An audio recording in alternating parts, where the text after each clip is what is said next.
yo, this man right here, bro, what was his name? Rodriguez. I don't even remember. All I know is this lecherous bastard was up in the back of the Hummer stretch with 14 idols just fondling the shit out of them, man. And it was sexy as fuck. My boy Obata, man, making the fan service look real, but the art in this chapter was real as fuck. Anyway, but my point is, this sordid fiend, man, is just using the angel's abilities, using the red arrow for straight rape. The man said he wanted the entire AKB48 at once. I was like, yo, the ambitions of this man. And I'm not saying it's one way to go about things. I'm just like, you think this makes you the pinnacle? What a sad individual. But at the same time, I'm not gonna lie. I can't say how I'd use the arrow's abilities. Probably not quite to that extent. That's a bit too much. That's a bit, really and truly, that's fiendish. It's lecherous as fuck. But, yo, Rodriguez, man, and he's already dead. The man already went out, and I couldn't see him with his simple-minded, mindset. I really couldn't see him making it far in the race to become God, regardless. And for anybody that wants to say that one of the candidates being taken out now is too early and the pacing is too fast, no, the pacing is just right. And I easily foresaw one of the candidates going out within the first three chapters or so. Because think about it this way: if it was a weekly serialization and it was about 17 to 20 pages every chapter, it would have happened by around chapter 5. If you think about Mirai Nikki, a candidate went out at the very jump, man. So, and what Platinum End is doing right now, Platinum End chapter 2, it's completely, the cliches that I saw established in the first chapter definitely are still, they haven't been completely dispelled at all, and there are a couple new ones that have cropped up, but ultimately, I can see the never-ending, the potential for this series is next level, and knowing Ohba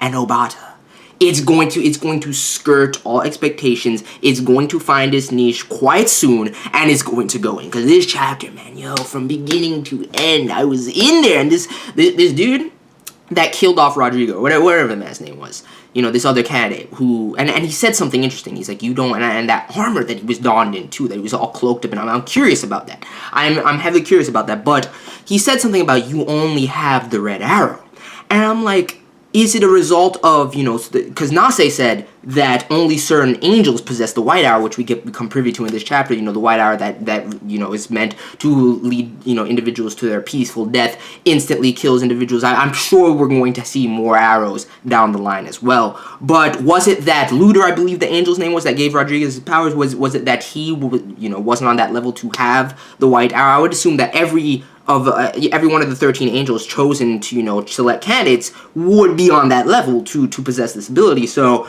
I'm curious, was it just that Rodriguez was so simple-minded that he couldn't ask it, or did Luder just not tell him? Because he didn't give a fuck. What all the man was concerned with was the red arrow and picking up these idols. So I don't know. But the needless to say, this man who slayed him looks like, I'm not going to say he looks bad, I said, by any means. He's clearly sadistic fiend, and I know he's going to go in, and he's somebody you need to be aware of, about, and Mirai is going to have to contend with him sooner rather than later, but I think he looks like a fuckboy. The angel behind him, though, looks fucking savage, and he or she's just like, yes, this is the fastest way. Just kill them all, speaking into the man's ear. And granted, I know he wants to take this path regardless, but yo, this angel is dangerous.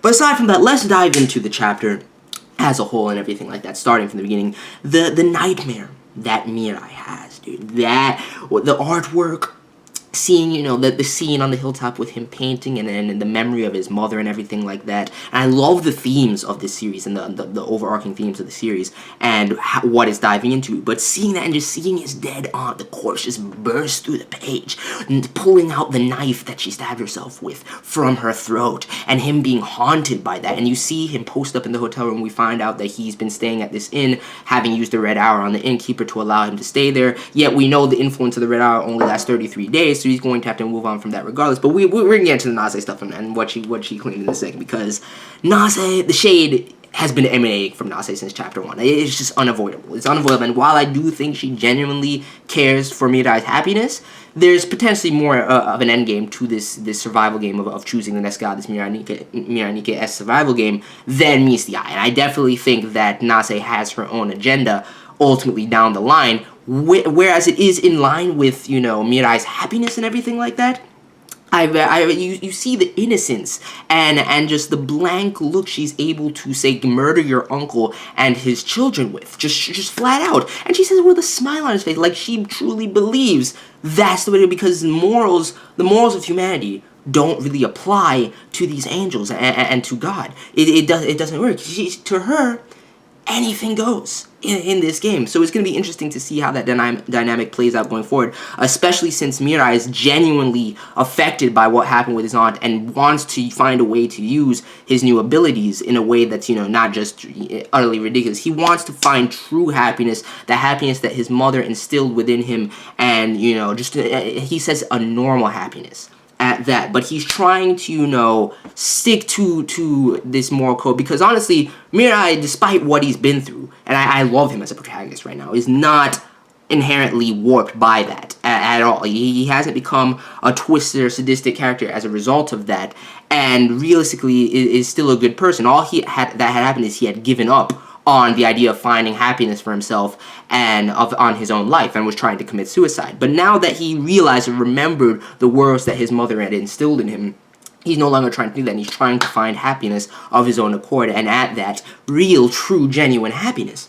And to see that struggle, I can't wait to see the dynamic between him and Nache going forward, especially with Nache's liberal ideas of using the arrow and the wings and just doing whatever the fuck he wants, and her idea that, happiness, most people, she's judging the happiness and how human beings, which shows you, and this series is definitely going to dive into, the kind of nature of humanity and everything like that, and the dark side of human beings and everything, just as Death Note did. But on the same time, on the same token, diving into it and seeing Nache like this, and then saying these words, something along the lines of, human beings tend to compare their misfortune. So I thought you'd be happy if you just use the arrow and wings to take whatever you want. Just slay your uncle. Just kill the kids, and then you can take the money back that you received.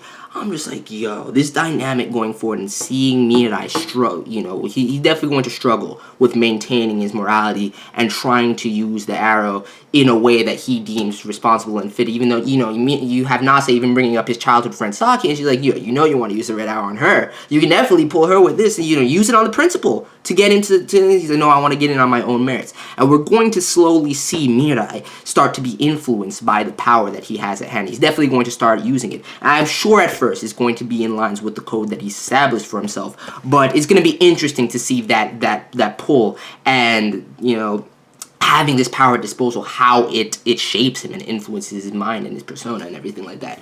So I'm really looking forward to that. But that aside, I can't wait to meet other god candidates. The angels look fucking amazing. The artwork was beautiful in this chapter. Absolutely. The fans are aside, because that Rodriguez scene was good. I'm not going to lie. But fan service aside, Obata is going in with the artwork this chapter. It was cleaner than the first chapter. Yes, there's still some running cliches through this. Yes, it hasn't made it, itself stand out as like the greatest thing ever as of yet. But my whole unabashed trust is in Ohba and Obata, man. And from what I'm seeing in the second chapter, I'm so fucking happy. I cannot wait for chapter 3. Shit is gonna go, and shit's going to find its stride in it, and the pacing is beautiful right now as far as I'm concerned. And is going to reveal its niche soon enough, and we're going to go in. I love the parameters that have been established and the rules as to everything. I'm sure new arrows will be introduced in the future. The fact that you can only evade a white arrow using the wings and everything like that. The red arrows, the time limit on people's infatuation and everything like that.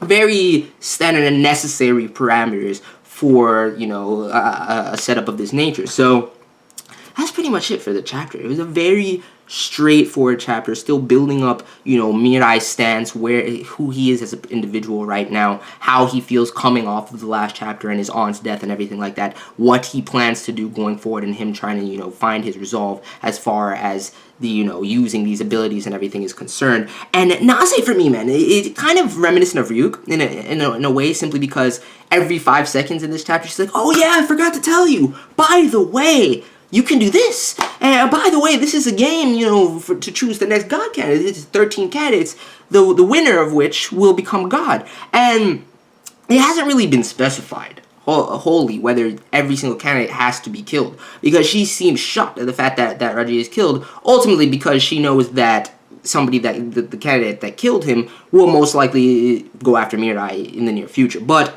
regardless of that, I'm just hyped, man. Platinum End, I'm loving it right now. I'm absolutely loving it. But I can't wait to see how things shape up, how things move going forward. But Nase, to me, like, the shade surrounds her and emanates from her, man. Like, yes, I know she legitimately cares about me. It seems that because of her internal monologue and everything, the fact that she's been watching him since she was a child, but it could very well be that she saw some potential in him or something in him that she wants to use and manipulate. And this kind of lackadaisical attitude where she doesn't give a shit, honestly, about what means are used, as long as happiness is the end goal achieved, it doesn't really matter. That on top of the fact that she's like, oh, by the way, we have this, and I can only imagine how many times she's going to do that going forward. I can't fully 100% trust Nase, and by extension the rest of the the angels at that, and the candidates that we have yet to see. But regardless, that's pretty much it. Let me know your thought. The point is, man, Rodriguez on that I need to rape the entire AKB48. I was just like, yo, this man is insane. This man is fucking disgustingly twisted. So that's pretty much it. I can't say that I wouldn't necessarily like for example, here's that. I can't say that I wouldn't use the red arrow in a similar sense, but it would be more along the lines of what Nase told Mirai to do in terms of, regarding Saki. I wouldn't be going around amassing myself a harem especially when I know that the shit only lasts for 33 days. We don't really know how long, how much information Rodriguez actually had, but still, it's fucking disgusting, man. That's all I can say. But it was hilarious. I died. I absolutely died laughing. I was like, look at this little fiend right here. So small-minded. There's so much more you could be doing with these abilities. But anyway, I digress. Let me know your thoughts on the chapter, and I'm out. Peace.